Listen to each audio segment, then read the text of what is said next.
Shalom, saudara yang diberkati di dalam kasih Tuhan Yesus Kristus, sahabat terbaikku dalam kasih Tuhan. Bahan PA Inang pada saat ini tertulis dalam Efesus 4 ayat yang ke-29 sampai ayatnya yang ke-32. Paulus dipercayai adalah orang yang menulis surat ini ketika dia dipenjara karena Kristus. Itu bisa kita lihat di Efesus 3 ayat yang pertama, Efesus 4 ayat yang pertama juga, dan Efesus 6 ayat yang ke-20. Kemungkinan ketika dia berada di Roma, ada banyak persamaan di antara surat ini dengan surat Kolose yang mungkin ditulis tidak lama sesudah surat Kolose. Berikut kita saat ini mengangkat tema tidak dikuasai kemarahan. Meskipun banyak hal yang kita jumpai bukan hanya bicara tentang bagaimana untuk tidak marah, bagaimana menguasai kemarahan, dan bagaimana untuk tidak berada di dalam kemarahan itu. Tapi tema kita mengajar kita untuk tidak dikuasai kemarahan dalam kehidupan kita. Saudara yang berkati di dalam kasih Tuhan Yesus Kristus, sahabat terbaik dalam kasih Tuhan, memang ketika kita membaca perikop ini, Paulus tidak berkata bahwa kita jangan marah atau tidak pernah marah atau tidak boleh marah. Yang mau Paulus katakan adalah bagaimana kita mengelola kemarahan itu. Seperti apa yang disebut saudara kita, bagaimana memanage kemarahan itu dalam kehidupan kita. Sebab marah itu bagian yang tidak terpisahkan dari diri seorang manusia, dan setiap kita pasti pernah marah. Maka itu saudaraku, kita diajak untuk tidak dikuasai marah di dalam kehidupan kita. Kita bisa belajar bagaimana Tuhan Yesus di dalam kemarahannya, bagaimana Yesus kalau marah, dan kenapa Yesus marah. Satu hal yang pasti adalah Tuhan Yesus mengajar kita, kalau kita mau marah, marahlah akan semua tindakan dosa-dosa itu. Maka saudara, yang pertama sekali yang bisa kita lihat di dalam situasi ini, bahwa firman Tuhan ingin mengatakan seperti apa yang disebut, segala sesuatu seperti kepahitan, kegeraman, kemarahan, pertikaian, fitnah, kejahatan, hendaklah dan harus dibuang dari kehidupan orang percaya. Sebab orang percaya tidak berada dan tidak dikuasai oleh hal-hal tersebut. Itu makanya Paulus mengatakan banyak, atau mengatakan dengan memakai kata jangan sampai berulang-ulang. Paulus menyebutnya jangan begini, jangan begini, jangan begini. Sebab apa?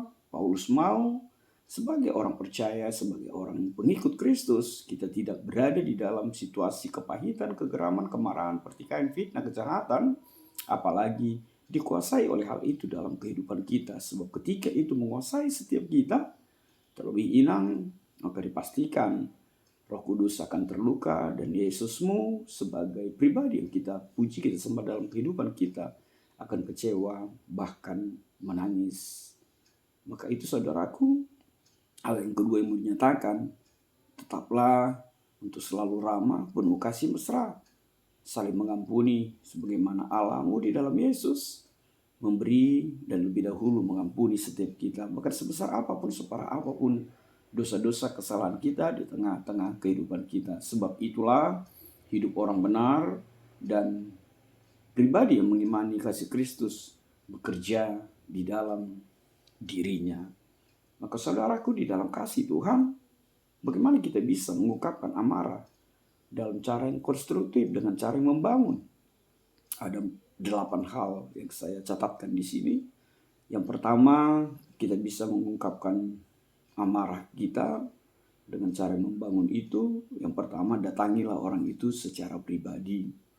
Yang kedua, bicarakanlah tentang sakit hati yang Anda rasakan, ketimbang membahas siapa yang salah dalam persoalan itu.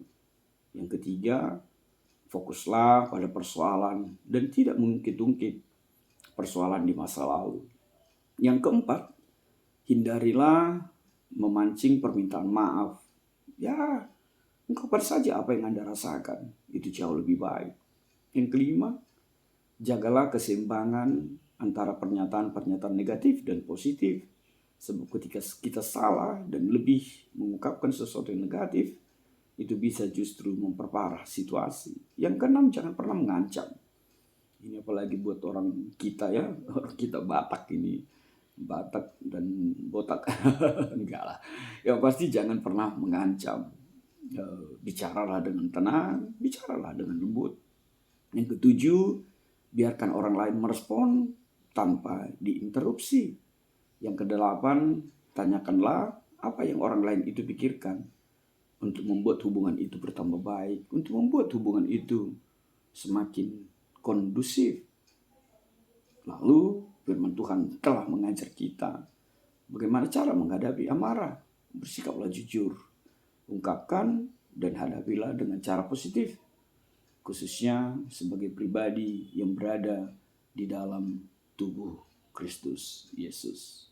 Oleh sebab itu, saudaraku, marilah berada di dalam tema kita pada saat ini. Silakan marah, tapi jangan sampai melukai Roh Kudus. Silakan marah, tapi jangan sampai amarah itu menguasai dirimu.